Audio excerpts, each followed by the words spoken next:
맞춰놔야하는데 그때 갖다 놓으면서 정리가 아직 못했네요. 이것을 다 그리 갖다 내놨었다는 거죠. 그렇죠. 이 전체 서류. 네, 다 갖다 그래서 놨다. 필요한 것을 너희들이 필요한 거 있으면 다 복사해가라. 그렇죠. 복사기 2대 준비해 놓고. 근데 이걸 다 어떻게 복사해? 복사할 수도 없어요. 사실 말이 그렇지. 이거 복사를 된다고 그러죠. 의미도 없어요. 무슨 문제가 있는 게 있나요? 다른 사람은 모르겠죠. 거기 문제 있느냐 일단 재정집사, 재정장로, 총무장로를 했던 사람이 거기 다 있다니까요. 아. 그 사람이 다 사인한 거예요. 이게 5년에서 12년까지 2년인가 1년 빼놓고 그 사람이 다 사인했어요. 재정 라인에서 사인을 했던, 총무 라인에서 사인을 했던, 사인을 한 7년을 했어요. 거기 재정 총무장로 출신들 거기 여러 명 있죠. 네.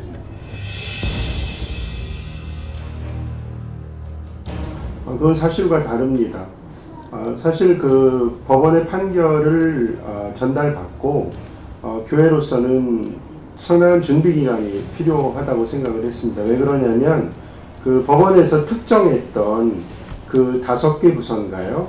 거기에 장부를 좀 열람할 수 있게 해달라 한 건데 교회에서 준비하고 있는 장부는 그렇게 특정 부서를 묶어 놓은 게 아니고 주 단위로 1년에 52개씩 그 파일이 있습니다. 그 모든 부서에 지출 결의 또 증빙 뭐 이런 것들이 묶여 있는 파일입니다. 그럼 그 5개 부서 것만 봐야 되는데 다른 부서들 것이 섞여 있으니까 그것을 분리해내려면 상당한 시간이 소요되는 그런 거라고 생각을 했습니다. 그래서 교회로서도 그것을 연락을 시켜줘야 되니까 준비를 하는 과정에서 법원의 집행관들이 그 반대파 집사님하고 같이 왔습니다.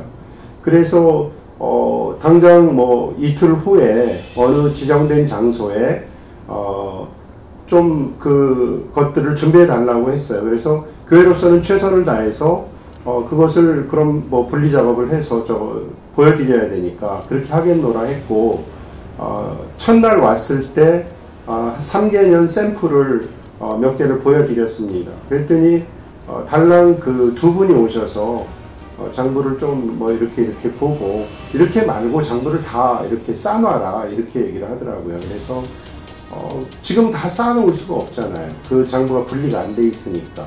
그래서 분리된 것대로 이제 내드리려고 하고 있는데 자기네들의 스케줄대로 법원의 집행관을 데리고 오고 또 뭐 월요일 날 뭐 또 어디에 뭐 이렇게 해놔라 그랬는데 교회 나름대로 또 직원들이 뭐 휴일이고 뭐 등등 하니까 그걸 준비할 수가 없지 않습니까? 그래서 화요일 날 준비를 이렇게 하려고 했는데 이제 월요일 날 와놓고 교회가 준비를 하나도 안 해왔다 뭐 이렇게 얘기를 한 겁니다. 그래서 이제 화요일부터 분리한 것들 중심으로 해서 내놓을 수 있는 자료들을 중심으로 해서 특정한 장소에 복사기 2대와 장부들을 비치해 놓고 9시에도 오지 않아서 문자를 보냈습니다. 아무 응답이 없었고 또 그 다음날 또 문자를 보냈습니다. 어디에 어떻게 준비되어 있다. 또 아무 연락이 없었습니다. 그 다음날 또 마찬가지입니다. 3일째까지 안 와서 안 오시는 거냐 이렇게 물어봤더니 그 김모 집사님께서 말씀하시기를 뭐 처음 왔을 때 모든 장부를 이렇게 내놓지 않았다라는 이유, 또 월요일날 장부를 준비해 놓지 않았다는 이유로 법원의 집행관하고 해서 장부 열람을 해줄 뜻이 없다라고 집행불능을 선언하고 아마 법적인 조치를 취한 걸로 알고 있습니다.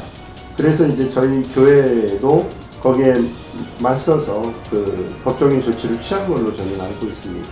결론적으로 말씀을 드리면은 반대 이탈파가 주장하는 뭐 보여주지 않았다라고 하는 건 전부 거짓말이고요.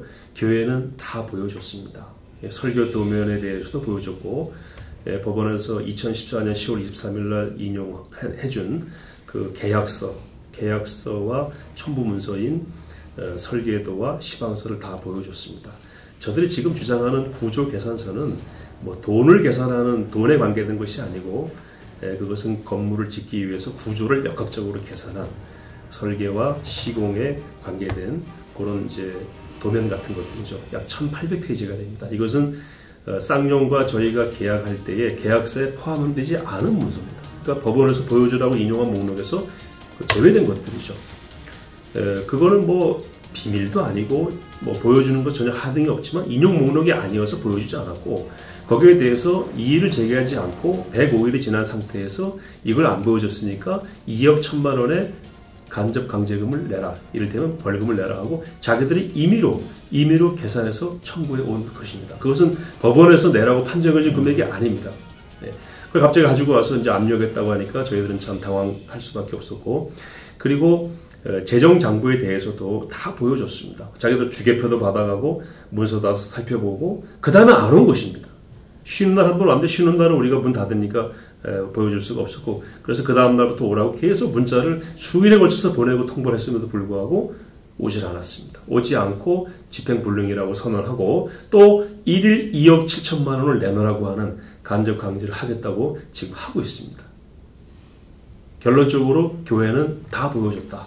그리고 반대 이탈파는 그렇지 않다라고 억지하면서 이런 소동을 벌이고 있는 것입니다. 그리고 지난 2월 24일 날 설계도서에 그 관련된 아까 말씀드린 구조계산서를 안 보여줬다라고 하는 명목하에 그 집행관과 함께 왔을 때에는 그 압류 목록에 담임 목사님의 책상, 책장, 의자, 컴퓨터 이걸 다 압류하겠다고 온 것입니다. 쉽게 말하면 가져가겠다고 온 것입니다.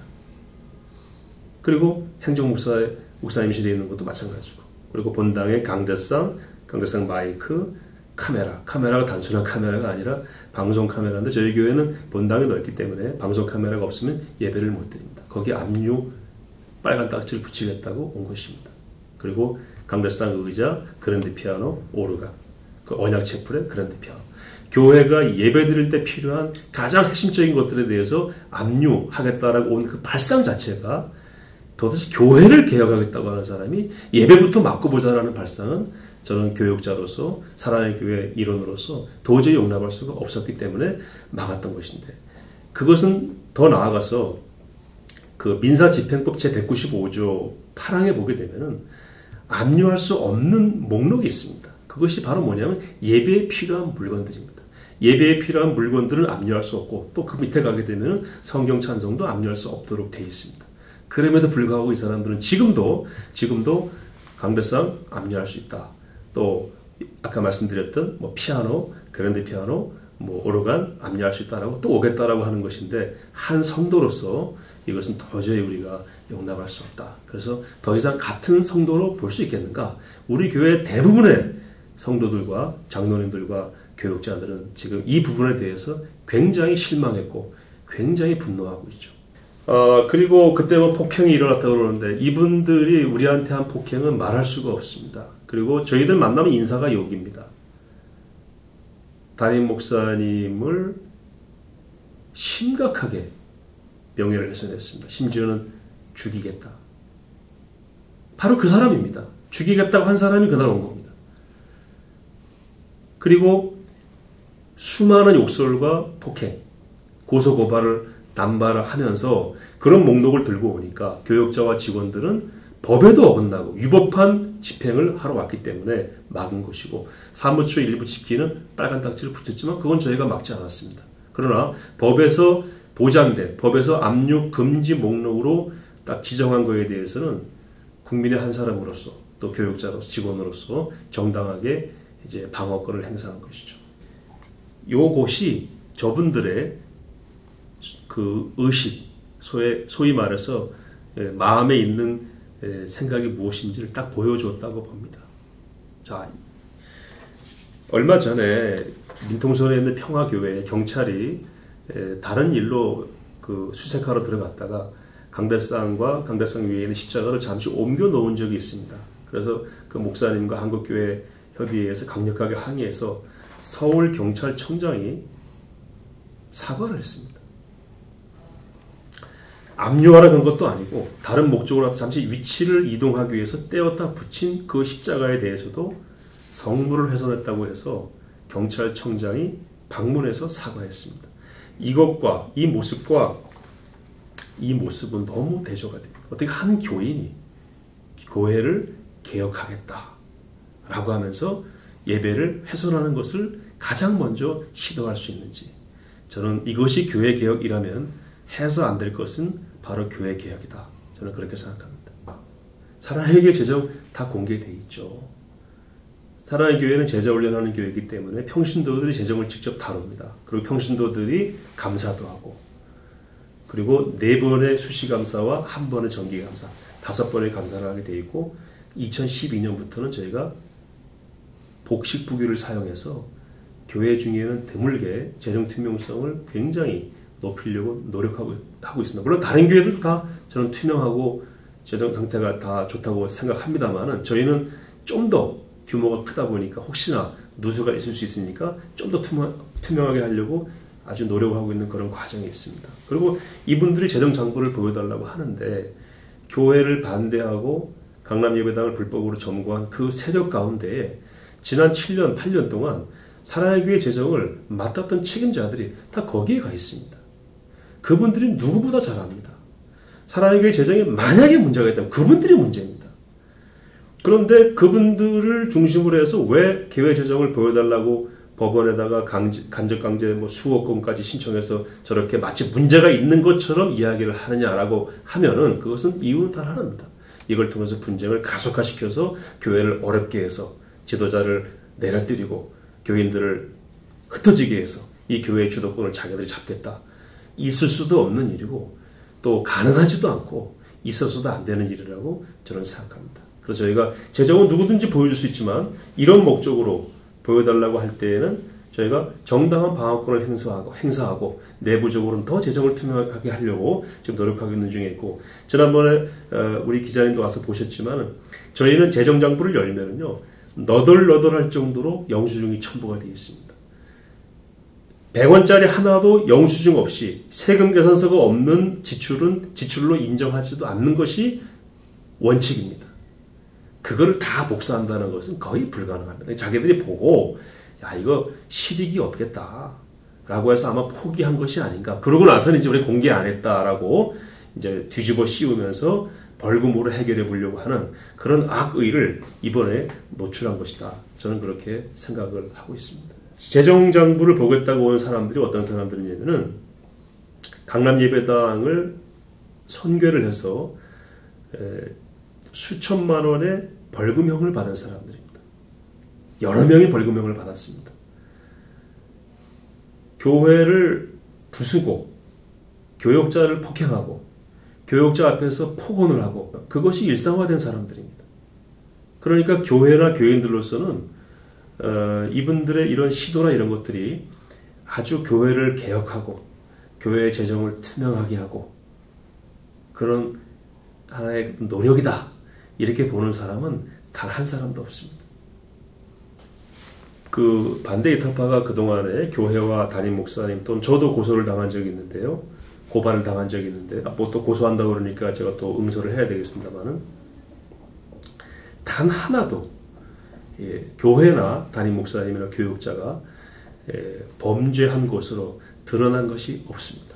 모두 무혐의 처분 나왔습니다. 건축에 대해서 수많은 소송과 그 다음에 민원 제기 그리고 심지어는 교회 사용 승인 허가도 받지 못하게 하려고 임시 사용 승인 허가도 못 받게 하고 사용 승인 허가도 못 받게 하고 사용 승인 허가는 중간검사죠. 모든 프로세스에 제동을 걸려고 노력했습니다. 그것도 불교단체와 손잡고. 그런데 행정관청이나 법원에서 모든 이런 시도에 대해서 기각이나 각하 결정을 내렸습니다. 이제 이들이 교회를 그럴듯한 명분으로 공격했던 모든 프로세스가 다 막혔습니다. 그리고 신문에 수억 원의 광고비를 내서 사랑의 교회와 교역자와 담임 목사님을 공격하면서 한국교회를 공격했습니다. 한국교회를 완전히 나락으로 떨어뜨리려고 시도했는데 그 모든 그 선전이나 이런 것들이 사실로 밝혀진 것이 하나도 없습니다. 그래서 이제는 자기들이 한 그 패착과 자기들이 한 과오를 돌이키고 빨리 회개하고 강남 예배당을 떠나고 그렇게 한국교회 앞에 사죄하는 길만이 저들이 사는 길이 아니겠는가 그렇게 생각합니다. 그 재정장부 공개에 대해서 2014년 10월 23일 날 인용하라고 법원이 결정한 그 내용 저희가 다 보여줬고 저희는 사실상 그거 다 종결됐다고 봅니다. 그리고 2014년 12월 24일 날 또 법원이 인용한 장부 일부를 또 공개하라고 한 것도 아까 말씀드린 대로 그 기간 내에 저희가 다 열람할 수 있도록 모든 걸 준비해놓고 기다렸습니다. 오지 않았고 그 기간이 지나갔습니다. 이제 끝난 겁니다. 그래서 저희는 둘 다 종결된 것이다. 종결된 것이다라고 생각을 했기 때문에 또 그게 사실이고 그래서 모든 법률 대응을 종결지었던 것입니다.